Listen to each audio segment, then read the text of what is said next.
everyone and welcome back to Vision Civil Service.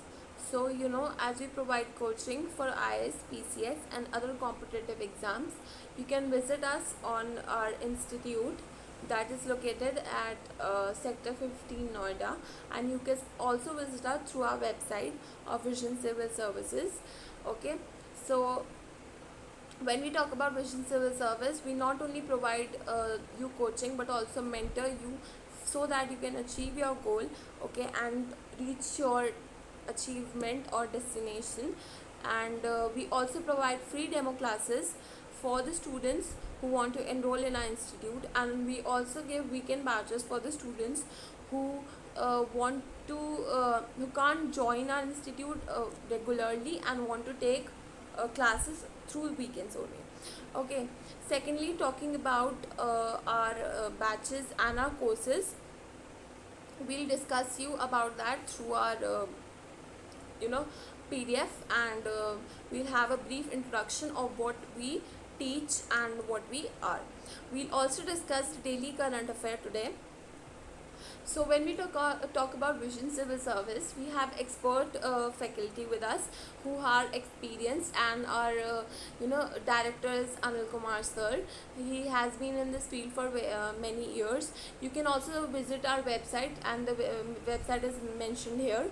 Okay, and we also provide study material for the students so that they can have cover up the syllabus in a precise way, and we also give materials for the optional as well.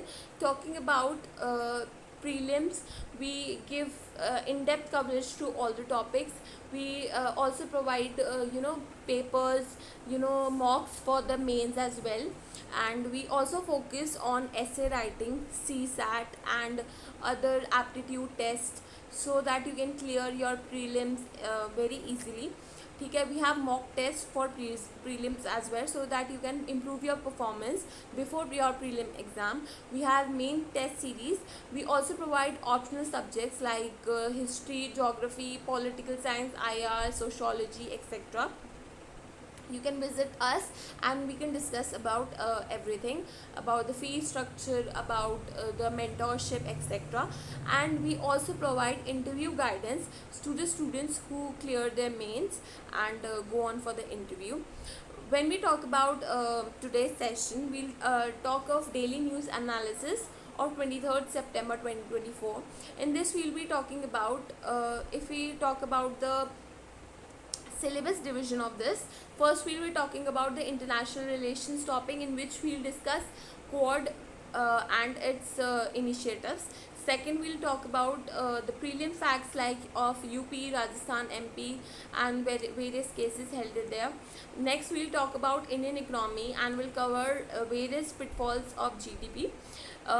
In Indian polity, we'll discuss about judicial appointments and disappointments. Next, we'll cover Tirupalli Balaji temple case that is recently in our news, and we'll also discuss governance and government policies, and we'll talk about national security and strategy. We'll have also clip attached to the this PDF so that you can also take a look of the this clips that are in the newspaper. Talking about first topic, international relations, regional and global groupings. First, the leaders of the Quad countries have gathered for the 6th summit so that they can enhance their collaboration. तो 6 summit के लिए हमारे quad leaders मिले हैं. You should know the quad में हमारे कौन कौन सी कंट्रीज आती हैं, ठीक है. एंड ये किस लिए मिले हैं? So that they can collaborate on security, health and education initiative. This meeting has been aimed to tackle the regional challenges. ठीक है, हम अपने इसमें रीजनल चैलेंजेस को एम कर लेके चलेंगे, जिसमें हम अपने मैरीटाइम ट्रेड, मैरीटाइम एग्रेशन को भी इंक्लूड करेंगे, जो कि इंडो पैसिफिक रीजन में बहुत ज़्यादा देखने को मिल रहा है. And we'll also discuss about Ukraine war, okay, जो कि बहुत टाइम से चल रही है and its impact on other countries also. We will also see that कि यूक्रेन में जो वॉर चल रही है वो खाली यूक्रेन की नहीं है. It's a matter of concern for all the countries, for all the world. ठीक है, and they have announced various projects that have aimed at centering mutual support and cooperation. ठीक है, तो उन्होंने ऐसे बहुत सारे अपनी मीटिंग में प्रोजेक्ट्स और वो करे हैं, लॉन्च किए हैं, या जिससे कि हमारा सपोर्ट और कोऑपरेशन बढ़ सके। तो when you see this article, ये पूरा आर्टिकल इन्हीं पॉइंट्स को कवर अप करता है जो अभी हमने डिस्कस करे हैं। And what is Quad? When we talk about Quad, it is of 4 democracies like India, Australia, US and Japan. इसको हम शॉर्ट में कोड कहते हैं। And it is a security dialogue. ये कोई ऐसा बायलैटरल कोई और डायलॉग नहीं है, सिक्योरिटी डायलॉग है ये। और ये जो हमारी ग्रुपिंग है ये क्या इंश्योर करेगी कि हम फ्री और ओपन इंटरनेशनल ऑर्डर मेंटेन कर सकें, ठीक है। क्योंकि जितनी भी हमारी ये चारों कंट्रीज़ हैं यहाँ पे क्या है, डेमोक्रेसी से स्टेन करती है। तो हम यही चाहते हैं कि फ्री और ओपन इंटरनेशनल ऑर्डर हो सके जहाँ पे रूल ऑफ लॉ हो, ठीक है। We also focus on rule of law in the Indo Pacific region, ठीक है। ये पॉइंट्स इस आर्टिकल में कवर हुए हैं। Second, they talk about the objectives. The group primary objective include the maritime security. अभी मैंने आपको जैसे बताया कि मैरीटाइम सिक्योरिटी पे ये ग्रुप बहुत ज़्यादा फोकस करता है। जैसे कि हमने देखा था कोविड-19 क्राइसिस के टाइम पे हमने वैक्सीन डिप्लोमेसी एक्सेप्ट करी थी। आपने देखा होगा कि इंडिया ने बहुत सारी कंट्रीज़ को वैक्सीन्स दी थी, ठीक है। ये हमने सबसे पहला पॉइंट देखा था। And second, we also saw that हमने इसमें क्लाइमेट चेंज के रिस्क के बारे में बात करी है। एक ऐसे इकोसिस्टम बनाने की बात करी है जहाँ पे कि इन्वेस्टमेंट हम प्रोवाइड करेंगे रीजन को, एक ऐसा इकोसिस्टम बनाएंगे। एंड ऑल्सो टेक्नोलॉजिकल इनोवेशन के लिए। अब हमारे इनिशिएटिव क्या है क्वाड के, हम ये भी डिस्कस कर लेते हैं। इसमें हम new coast guard exercise okay तो आपको इनिशिएटिव पता होने चाहिए, जैसे कि new coast guard exercise, the launch of Quad at sea ship observer mission in 2025। तो ये ये जो मिशन है क्या एम करता है, जिससे कि हम इंटर ऑपरेटेबिलिटी और मेरीटाइम सेफ्टी को फोकस कर सकें अमंग द नेशंस, ठीक है। कि जो हमारे नेशंस हैं, क्वाड नेशंस हैं, उसमें हम क्या कर सकें, मैरीटाइम सेफ्टी को देख सकें और इंटर ऑपरेटेबिलिटी की कि हम यहाँ से अपने, अगर हमारे वहाँ पे दूसरी कंट्री में कोई सामान जा रहा है, कोई ट्रेड हो रहा है, हमारे लोग हैं, तो हम उसको ऑपरेट कर सकें इस जगह से बैठे हुए भी, ठीक है। हमारा जो नेक्स्ट इनिशिएटिव है वो फोकस करता है maritime initiative for training in Indo Pacific, जिसको हम मैत्री भी बोल सकते हैं, ठीक है। तो ये आपने बहुत बार सुना होगा, बहुत बार न्यूज़ में आता है मैत्री ट्रेनिंग प्रोग्राम, जो कि असिस्ट करता है क्वाड पार्टनर्स को in monitoring and securing their waters, कि हम कैसे मॉनिटर कर सकते हैं और कैसे अपने वाटर्स को सिक्योर कर सकते हैं। तो जो चारों नेशंस है वो एक दूसरे से डिस्कस करते हैं, एक दूसरे को असिस्ट करते हैं, एक दूसरे को अपनी चीज़ें बताता है, ठीक है। तो ये इसकी एक वर्कशॉप होगी 2025 में। And logistic network pilot project, तो क्वाड कंट्रीज़ क्या करेगा, अपना शेयर करेगी airlift capacity to bolster disaster response effort, कि अगर कोई डिजास्टर आता है हम कैसे एयरलिफ्ट कर सकते हैं, कैसे एकदम से इमीडिएट एफर्ट्स कर सकते हैं जिससे कि वो चीज़ों को हम कॉम्बैट कर सकें। नेक्स्ट है सर्विकल कैंसर कॉम्बैट। आपने बहुत सुना होगा, सर्विकल कैंसर आजकल बहुत ज़्यादा चल रहा है। तो quad cancer moon shoot initiative will involve $10 million commitment from India for cervical cancer screening, कि हम उसकी स्क्रीनिंग कैसे कर सकें। और इसका इन्होंने किससे लिंक अप किया है, with Serum Institute of India, ठीक है। बहुत बड़ा नेम में आता है when we talk about cancer. And Gavi providing up to 40 million vaccines for the region, तो इंडिया को वैक्सीन्स मिलेंगी for the cervical cancer. Okay, next maritime legal dialogue है इसमें, जिसमें हम अभी हमने बात किया था कि कैसे हम मैरीटाइम सेफ्टी, मैरीटाइम रूल्स, इसको इश्यूज़ को ठीक कर सकते हैं डायलॉग्स के थ्रू वगैरह। कंडेमनेशन ऑफ मैरीटाइम एग्रेशन, तो इसमें कॉल रीडर्स क्या करेंगे, एक्सप्रेस करेंगे कि अपने कंसर्न्स को एक्सप्रेस करेंगे कि जो एग्रेशन हो रहा है east and south east Asia region में, उसको हम कैसे सॉल्व कर सकते हैं। हाईलाइट करेंगे इश्यूज ऑफ मिलिट्राइजेशन, वेपनाइजेशन, जैसे होगी कि मिलिट्री यहाँ की ऐसी है तो हम उसको कैसे देख सकते हैं, ठीक है। एंड यूक्रेन गाजा कॉन्फ्लिक्ट, ये सबसे इम्पोर्टेंट पॉइंट है जो कोर्ट में अभी रिसेंटली डिस्कस हो रहा है, ठीक है। कि हमारा जो यूक्रेन वॉर है वो एक ग्लोबल, अब हमने एक ग्लोबल लेवल पे उसका इम्पैक्ट देखने को मिल रहा है हमें, ठीक है। और specially on food and energy security, क्योंकि वहाँ पे हमने देखा है कि ह्यूमैनिटी नाम की चीज़ तो बची ही नहीं है।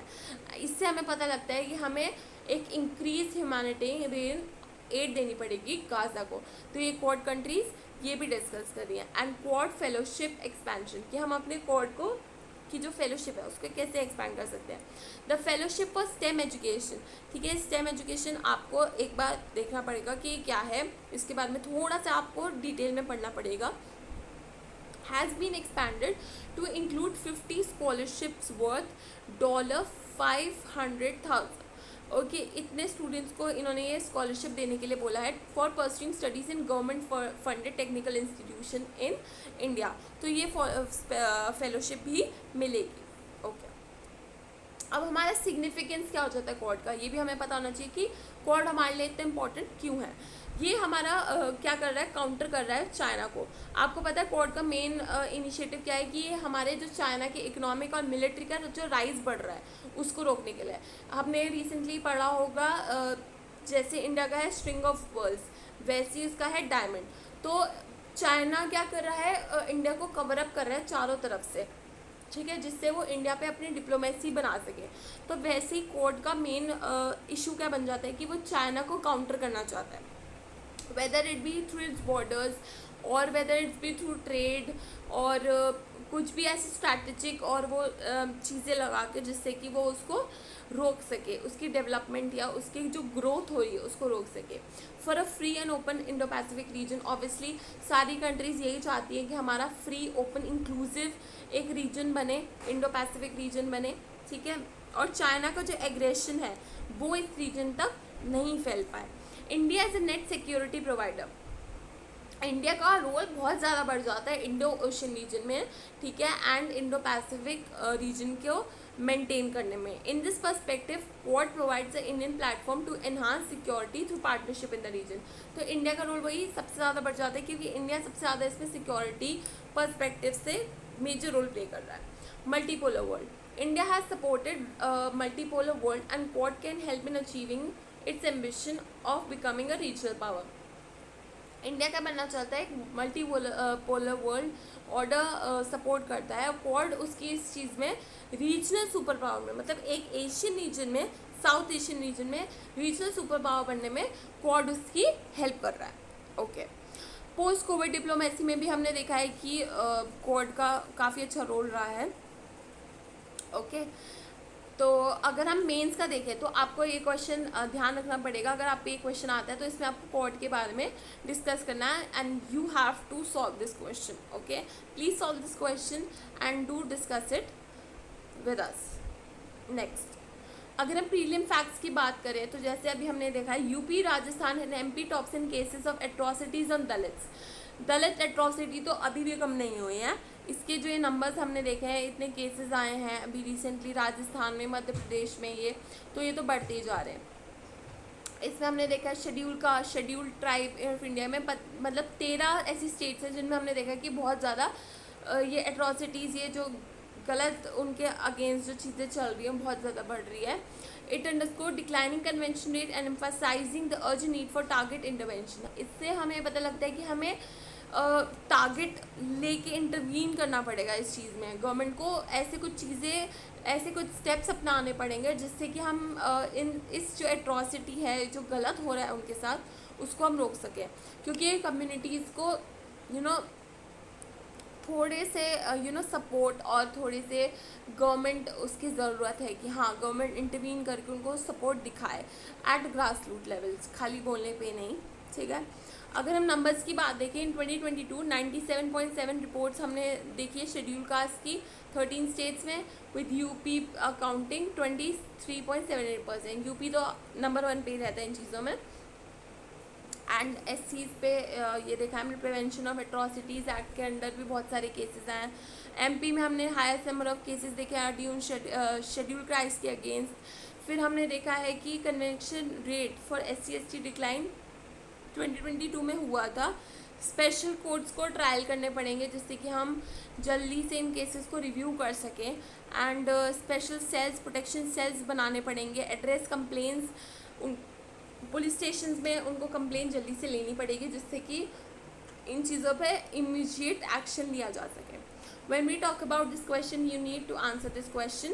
When we talk about this, under which schedule of the Constitution of India can transfer the tribal land to a private parties for mining can be declared null and void?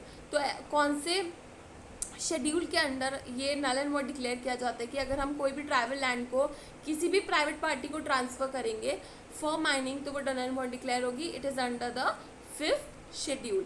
तो आपको सारे schedule 1 से लेकर जितने भी सारे schedule हैं आपको उनके बारे में पता होना चाहिए, ठीक है। That is very important. Okay, coming next, Indian economic में जब हम आएंगे तो हमने पिटफॉल देखे हैं एस्टिमेटिंग जीडीपी के। तो इसके बारे में हम आर्टिकल क्या बताता है कि जो अपकमिंग रिवीजन हुआ है इंडिया जीडीपी सीरीज़ का, जो कि प्रपोज हुआ था 2021 में, अ न्यू बेस ईयर। तो हम क्या होता है, हमारा एक बेस ईयर लेके चलते हैं, जो कि अभी तक हमारा बेस ईयर चल रहा था 2011। तो अब उन्होंने प्रपोज किया है कि हम एक न्यू बेस ईयर को कंसिडर करेंगे, the use of GST data for estimating value addition, क्योंकि हर 10 ईयर्स में तो बहुत ज़्यादा गैप आ जाता है। तो अब हम जब नए बेस ईयर को लेंगे तो हम अच्छे से उसको वैल्यू को मिला पाएंगे, अच्छे से वैल्यू को कैलकुलेट कर पाएंगे। It highlights concern about the integrity of GD estimate and the need for validation of new data sheet. ठीक है, हमें न्यू डेटा शीट्स की तो ज़रूरत है ही, क्योंकि 10 साल में तो बहुत ज़्यादा चेंजेस आ जाते हैं। तो अगर हमारा न्यू बेस ईयर होगा तो हमारे लिए बहुत ईजी हो जाएगा चीज़ों को देखने में। अब जीडीपी क्या है हमें पता होना चाहिए। And GDP is a crucial measure of country's economic size and serve as a universal benchmark for comparing economic indicators across different region. तो ये हमारा क्या करता है जीडीपी, जो कि हमारे इकोनॉमिक इंडिकेटर्स होते हैं अलग अलग रीजन के, उसको और हमारे कंट्री के इकोनॉमिक साइज को कैलकुलेट करने में it's a crucial step. And real GDP adjusted for price changes is often preferred for accurate economic assessment. Real GDP क्या दिखाता है, हमारे जो प्राइस में चेंजेस आते हैं उसको दिखाता है। It is calculated based on data sheet related to output, prices and employment. तो जो ये कैलकुलेट करी जाती है किसके बेसिस पे करी जाती है, आउटपुट, प्राइसेस और एम्प्लॉयमेंट के बेसिस पे। अब जब हम बेस ईयर रिविजन की बात कर रहे हैं, जो हमारी करंट जीडीपी सीरीज़ है वो बेस ईयर 11 और 12 को लेके चलती है, और हम प्रपोज कर रहे हैं 2021 के लिए न्यू बेस ईयर के लिए।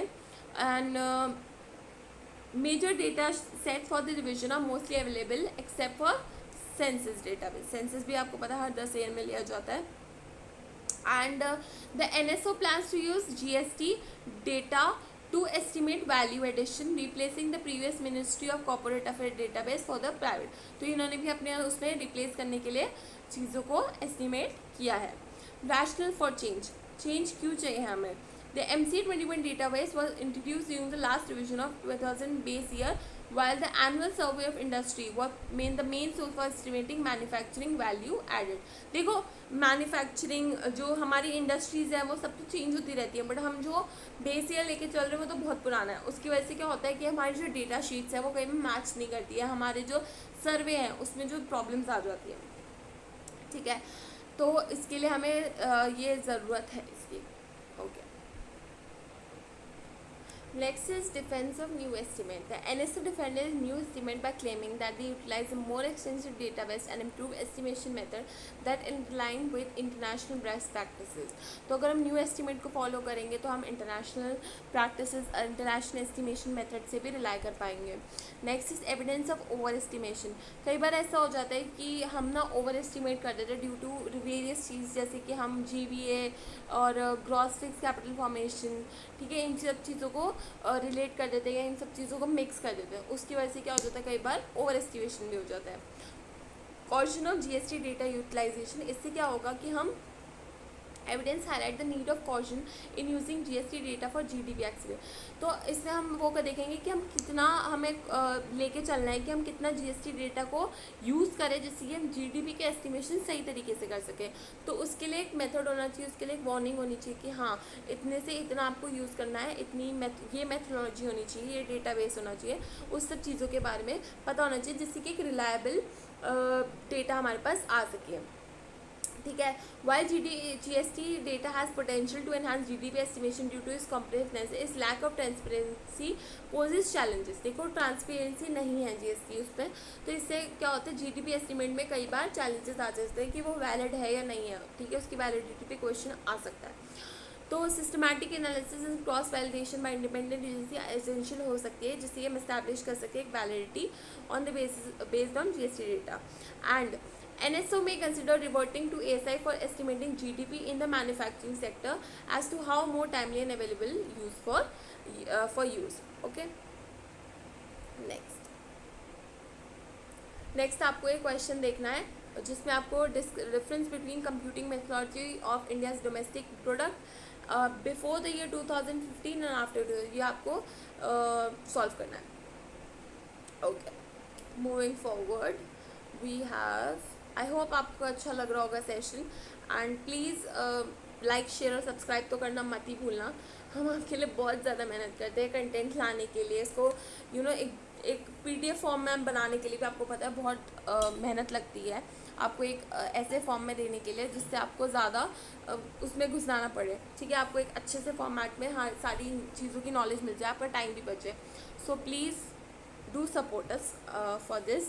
ओके, कमिंग फॉरवर्ड, अब हम आते हैं इंडियन पॉलिटी के जुडिशरी टॉपिक पे, जिसमें द आर्टिकल क्या डिस्कस करता है कि इंपॉर्टेंस ऑफ जुडिशियल इंडिपेंडेंस के बारे में बताता है कि, और वो क्रिटिसाइज़ करता है जो कॉलेजियन सिस्टम बीच में इंट्रोड्यूस किया जा रहा था फॉर जुडिशियल अपॉइंटमेंट के लिए, उसको भी क्रिटिसाइज़ करता है for advocating for a transparent and accountable selection process. देखिए, जुडिशरी, लेजिस्लेचर और एग्जीक्यूटिव के बीच में हमेशा गैप होना चाहिए, डिवीजन होना चाहिए. एक दूसरे में इंटरफेरेंस होगी तो वो फिर फ्री सिस्टम तो रह ही नहीं जाएगा. तो उसके लिए बहुत ज़्यादा इंपॉर्टेंट है.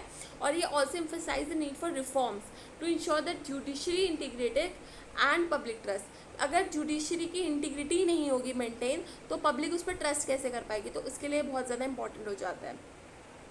ठीक है, वही दोनों तीनों में डिवीजन होना चाहिए. For judiciary to functional properly effectively it must possess a high degree of independence. बहुत ज़रूरी है जुडिशरी की, जिससे कि वो ढंग से काम कर पाए, and to prevent potential abuse for the power. ठीक है, चीफ जस्टिस SH कपाड़िया, इन्होंने एम्फसाइज किया the need for government to find a balance between judicial accountability and independence. इन्होंने इसके बारे में बात करी है. And the interplay among the three branches of government must align with constitutional principle to maintain judicial economy. मतलब उन्होंने ये बोला है कि जो तीनों ब्रांचेस है, जैसे कॉन्स्टिट्यूशन में उनके प्रिंसिपल, उनकी मेंटेनेंस और उनके फंक्शंस के बारे में बताया गया है, उनको वही फॉलो करना चाहिए जिससे कि जुडिशरी का जो डेकोरम है वो मेंटेन रहे. The executive is responsible for implementing laws and policies. ये तो हमने पढ़ा ही है पहले भी. The cabinet led by prime minister and chief minister serving as primary agency. Legislative का काम क्या होता है, इसमें पार्लियामेंट और स्टेट असेंबलीज आती है जो कि लॉ को क्रिएट करती है. और जुडिशरी क्या करती है, हमारी गार्जियन होती है फंडामेंटल राइट्स की, जो कि हमारे आर्बिटरी एक्शंस को भी देखती है by the executive and the legislature. तो अगर इसमें एग्जीक्यूटिव और हमारे लेजिस्लेचर इंटरवीन करेगी तो फिर हमारे एक्शंस जो जुडिशरी के होंगे उसकी हम रिलायबिलिटी को कैसे चेक कर सकते हैं, है ना. मतलब फिर तो वही बात होगी कि आप ही सब कुछ चला लो. तो जुडिशियल अथॉरिटी एंड क्रिटिसिज्म, जजेस होल्ड द अल्टीमेट अथॉरिटी. ठीक है, कॉन्स्टिट्यूशन को इंटरप्रेट करने की हमने सिर्फ अमेंडमेंट करने का पावर दिया है, हमने कॉन्स्टिट्यूशन को बदलने का पावर नहीं दिया है. द अपॉइंटमेंट ऑफ जजेस remain a concern while the president appoint जजेस. आपको पता ही है कि हमारे जो सुप्रीम कोर्ट के जजेस होते हैं उनको प्रेसिडेंट अपॉइंट करते हैं, CGI को प्रेसिडेंट अपॉइंट करता है. ठीक है, and clarity in the principle government judicial selection is essential to prevent class bias.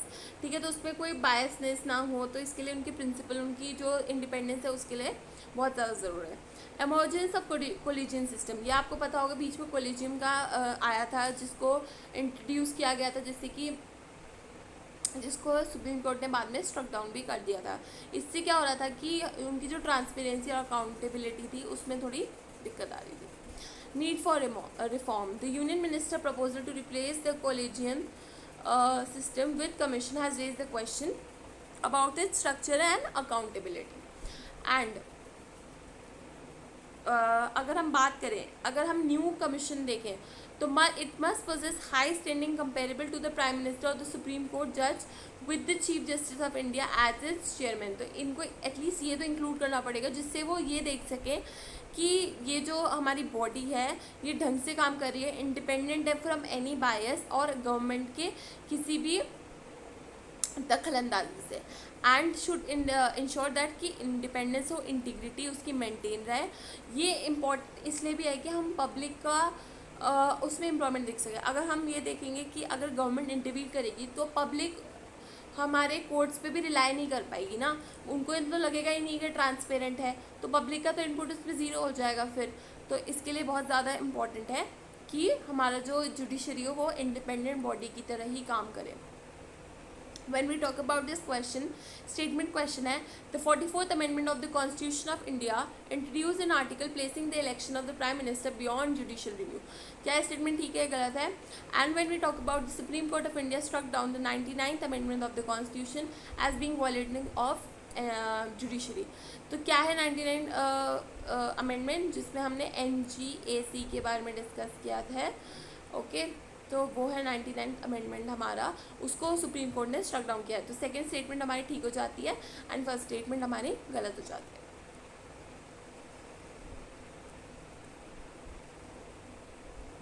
When we talk about Tirupati Balaji temple, तो आपने सुना होगा अभी रिसेंटली वहाँ पे बहुत कंट्रोवर्शियल न्यूज़ चल रही है और उसमें कुछ ऐसे मटेरियल्स के बारे में बताया गया है जिसका यूज़ किया जा रहा है एंड उनके लड्डू में बोला जा रहा है कि जो घी सप्लाई हो रहा था उसकी क्वालिटी को रिलेटेड इश्यूज इमर्ज हुए हैं। तो जो हमारा तिरुपति बालाजी टेम्पल है इम्पॉर्टेंट हो जाता है वैसे भी हमारे हिस्ट्री पर्सपेक्टिव से। It is also known as Tirupati Venkateswara temple. It is situated in the hills of Tirumala at Tirupati in Chittoor district of Andhra Pradesh. Okay कहाँ पे है? आंध्र प्रदेश में। इसकी जो हाइट है 853 मीटर्स है above the sea level Venkata hill में, which is one of the Saptagiri 7 hills of Tirumala hills. तो ये ज्योग्राफी में आपने पढ़ा होगा तिरुमला हिल्स, ये वैसे भी इंपॉर्टेंट हो जाता है और ये अब ये करंट अफेयर्स से कनेक्ट हो रहा है तो आप समझ सकते हो कि ये क्वेश्चन तो वैसे भी आ ही सकता है। It is dedicated to lord Shri Venkateswara जो कि विष्णु के अवतार माने जाते हैं। इनका हमने होली स्क्रिप्चर्स में भी मेंशन सुना है जैसे कि गरुड़ पुराण, ब्रह्म पुराण और बहुत सारी है। अब हिस्ट्री की बात करें अगर हम इस टेम्पल की तो ये पल्लवा डायनेस्टी के टाइम पे देखे गए हैं और इसका इन्फ्लुएंस हमने देखा है 9th सेंचुरी में। Okay when we talk about the Chola dynasty, उन्होंने इसमें बहुत इंपॉर्टेंट रोल प्ले किया है इसकी डेवलपमेंट और इसको एक टेम्पल के रूप में बेटरनाइज करने में। लेटर ऑन जब विजयनगर एम्पायर आया था तो जो टेम्पल है इसको सिग्निफिकेंट कॉन्ट्रीब्यूशंस मिली है, इसको एक सॉलिडिफाई प्लेस से मिली है, इसको एक लैंडस्केप मिला है साउथ इंडियन में रिलीजियस पर्सपेक्टिव से। उसके बाद one of the defining moments in the temple history was when the famous saint Ramanuja के बारे में आपने सुना होगा।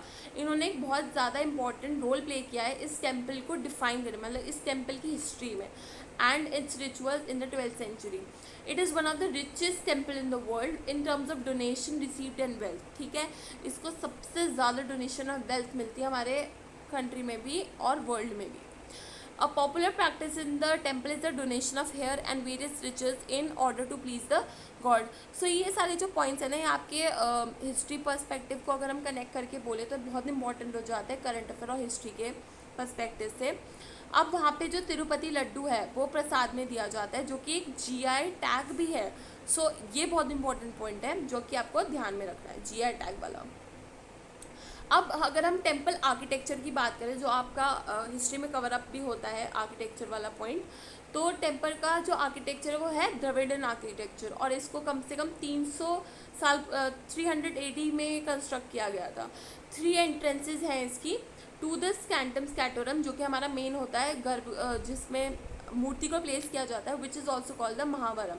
द गोपुरम गेटवे जिसको कहते हैं, इसकी 50 फीट है हमारी height and there are 2 circumambulation परिक्रमा पाथ्स। ठीक है, जो परिक्रमा का जैसे मेन मंदिर है। ओके रुक मैं इसको ड्रॉ करके बताती हूँ। जैसे हमारा मेन मंदिर है, ठीक है, तो इसके चारों तरफ आपने देखा होगा परिक्रमा करने के लिए पाथ्स होते हैं। तो इसमें 2 सर्कम्बुलेशन दिए गए हैं, पाथ्स दिए गए हैं and the main shrine houses और गोल्ड प्लेटेड टावर जो ये है इसके ऊपर गोल्ड प्लेटेड टावर भी देखा गया जिसको आनंद निलयम बोला गया है। And the temple inside the tower house is the main deity और इस टावर के इधर वो है जो कि देती मतलब जो कि भगवान जी की जो भी मूर्ति लगाई गई है उसको फेस करता हुआ है। इस टेम्पल में वास्ट कोर्टयार्ड्स है, मतलब इसमें बहुत ज़्यादा बड़े बड़े एरिया है, जैसे गार्डन बोल सकते हैं, कोर्टयार्ड बोल सकते हैं, पिलर है, हॉल्स हैं, जो कि एक्विजिट स्कल्पचर्स और डिज़ाइन को जस्टिफाई करता है। ओके, नेक्स्ट क्वेश्चन जो कि एडिटोरियल से है हमारा, India needs a national security strategy. तो ये एक बार आपको ध्यान से देखना चाहिए।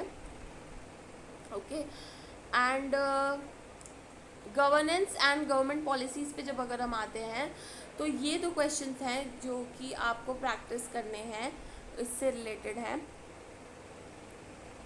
Okay, when we talk about national security strategy, जो कि हमारे अभी हमने आर्टिकल में देखा है, तो आर्टिकल क्या एम्फसाइज करता है कि इंडिया को एक नेशनल सिक्योरिटी स्ट्रैटेजी डेवलप करनी पड़ेगी जो कि उसके जियो पॉलिटिकल चैलेंज, मतलब हमारी जोग्राफी, हमारे पॉलिटिकल टेंशन जो है हमारे नेबर्स के साथ, नेबरिंग कंट्रीज़ के साथ, हमारे जो कॉन्फ्लिक्ट्स हैं उसको मैनेज करते हुए, एक बैलेंस बनाते हुए between defence priorities, economic resilient, diplomatic flexibility etcetera. NSS क्या है, is a public discourse due to India's evolving geo political environment. तो एनएसएस क्यों इंपॉर्टेंट हो जाती है, क्योंकि हमारे जियो पॉलिटिकल इन्वायरमेंट चेंज होता रहता है, ठीक है, हमारे रिलेशंस हमारे नेबर्स के साथ, हमारे और कंट्रीज़ के साथ वो चेंज होते रहते हैं, तो उसके चलते ये इंपॉर्टेंट हो जाता है। हमारे जो चाइना के साथ ओल्ड हमारी जो रिलेशंस हैं, हमारे न्यू अलायंसेस हैं यूएस के साथ, उनके रहते हुए, ठीक है, और यूक्रेन गाजा का जैसे आपने देखा है उसमें हमारे ये इम्पॉर्टेंट हो जाता है। फिर when we talk about national security, ये हमारे नेशनल सिक्योरिटी जो होती है वर्ड, ये टाइम और स्टेट को देखते हुए होती है। जैसे कि अगर हम यूएस से कंपेयर करें, it means union of values and national interest allowing for the support of dictators when necessary for economic gain. मतलब अगर हमें लगेगा कि हमारी कंट्री के गेन के लिए अभी हमें डिक्टेटरशिप की ज़रूरत है तो हम उसको सपोर्ट कर देंगे, अगर हमें लगेगा डेमोक्रेसी है तो डेमोक्रेसी को सपोर्ट कर देंगे। तो जो नेशनल सिक्योरिटी का मतलब है वो country to country, situation to situation vary कर सकता है। अब इंडिया को एनएसएस की क्यों ज़रूरत है, क्योंकि हमारा अलग अलग सेक्टर्स हम इंटीग्रेट करके चलते हैं, जैसे कि defence, finance, investment, climate change, ये सब इंटीग्रेटेड टॉपिक्स हैं हमारे। NSS required a top secret process to which it would necessitate a clear identification of threats, कि हमें पहले से थोड़ा थ्रेट के बारे में पता हो। हमारी जो एजेंसीज हैं लाइक रॉ, ठीक है, जो कि सीक्रेट में ही काम करती है वैसे तो उनको भी ज़्यादा बकलअप होना पड़ेगा, जिससे कि हमारे जो इकोनॉमिक और मिलिट्री चैलेंजेस हम उसको फेस करने के लिए पहले से तैयार हो सकें। उसके बाद अगर हम देखें मल्टी अलाइनमेंट अप्रोच के हिसाब से, तो ये भी इंपॉर्टेंट हो जाता है for alliances with nation that to provide defence technology and support in times of crisis. For example, जैसे हमारा क्वाड ग्रुप हो गया, हमारा ब्रिक्स ग्रुप हो गया, ठीक है, तो ऐसे अगर हमारे रिलेशंस बने होंगे तो वो हमारे हर टाइम में काम कर आएंगे ना। अगर हम देखें कोविड टाइम पे तो तब भी हमारे ऐसे रिलेशन काम आते हैं। अगर हमारा बाय चांस वॉर टाइम या हमारा किसी कंट्री के साथ भिड़ जाता है जैसे चाइना के साथ, तो उसमें भी हमारे ऐसे रिलेशन हमारे लिए काम करेंगे। अब इससे चैलेंजेस क्या है पब्लिक ट्रांसपेरेंसी में, public national security document like those of US and UK often exaggerate और highlight strength for political and diplomatic purpose. In India's case transparency in public NSA could expose. अगर हम transparency रखेंगे तो ये हमारे लिए challenge का काम करेगी, क्योंकि ये हमारे मिलिट्री को एक्सपोज कर सकती है, हमारे क्या स्टेप्स होने वाले हैं वो बता देगी ना, तो दिक्कत हो जाएगी इंडिया के लिए कि हाँ हमारे उनको पहले से ही स्टेप पता है कि हम ये करने वाले हैं, बस हमारे सारे पत्ते खुल गए, अब हमारे लिए दिक्कत हो जाएगी। इकोनॉमिक वल्नरेबिलिटी बन सकती है हमारे लिए, ठीक है, हमारी सबमरीन्स अगर हमें है और शिप बिल्डिंग है उनके लिए भी हो सकती है कि हाँ उन्हें पता लग गया है कि हम ये वाला टेक्नोलॉजी यूज़ कर रहे हैं, उसके लिए भी हो सकती है, ठीक है। उसके बाद है बजटिंग एंड प्रायोरिटाइजेशन के बारे में बात करें तो हमारी नेशनल सिक्योरिटी बहुत इंपॉर्टेंट है, क्योंकि वो हमारी इकोनॉमी को भी जस्टिफाई करती है। अगर हमारी सिक्योरिटी अच्छी नहीं होगी तो हमारी इकोनॉमिक ग्रोथ में भी दिक्कत आ सकती है, ठीक है। And NSS would require clear prioritization of resources, especially in areas like Indo-Pacific, where India needs to upgrade its naval capability. अगर हमारा बजट भी अच्छा होगा तो हम अपनी नेवल कैपेबिलिटी, हमारी स्ट्रेंथ या हमारे वेपनाइजेशन को ग्रो कर सकते हैं, बढ़ा सकते हैं, ठीक है, हमारी पावर बढ़ेगी उससे। इंटरनल एंड एक्सटर्नल मैसेजिंग में भी इस चीज़ का एम्फेसिस है। Economy as a central component बहुत इंपॉर्टेंट हो जाता है point, that NSS must integrate economic goals with national security. वही कि हमारे जो इकोनॉमिक गोल्स हैं हमारे नेशनल सिक्योरिटी से अलाइन होने चाहिए, ठीक है। And if we conclude about this, that there is a degree, that is an urgent need, that India urgently needs an NSS, and it should be kept a secret to avoid revealing vulnerabilities, जिससे हमारे हर step के बारे में पहले से ना पता लग जाए, तो ये वर्नेबिलिटी को बचाएगा. And it will also link to economic and defence priority with directive issue to individual ministries as needed. ठीक है, तो इसके लिए भी काम करेगा एंड हमारे लॉन्ग टर्म नेशनल गोल्स को कवर अप करने में भी हेल्प करेगा. Okay, so that's the end of this daily current affair of 23 September. I hope हमने इसमें सारे इंपॉर्टेंट न्यूज़ आर्टिकल्स और एडिटोरियल को कवर अप किया है, जिससे कि आपको ज़्यादा टाइम न्यूज़पेपर में वेस्ट ना करना पड़े. ठीक है, ऐसे हम आपके लिए रोज़ डेली करंट अफेयर्स लाते रहेंगे, और जिससे कि आपका टाइम बचे, आप जल्दी से रिवाइज कर पाएँ. ठीक है, एंड इसको आप लिंकअप कर पाएँ अपने सब्जेक्ट से. जैसे अभी हमने देखा इकोनॉमी, पॉलिटी, ठीक है, गवर्नेंस, ऐसे हमारे सारे टॉपिक्स आए जिनको हम लिंकअप करके आसानी से अपने सब्जेक्ट में यूज़ कर सकते हैं, अपने आंसर राइटिंग में यूज़ कर सकते हैं. ठीक है, so please I request you all to please like, share and subscribe our channel for more such videos, and we are here for you. अगर आपको कोई भी इशू है, कोई भी दिक्कत आ रही है, कोई टॉपिक आपको समझ नहीं आ रहा है, you want more information about it, please comment down, we'll discuss about it. And आपको अगर लगता है कि और कोई टॉपिक है जिस पर हमें डिस्कस करना चाहिए, so please also tell us about that, and we are here for you.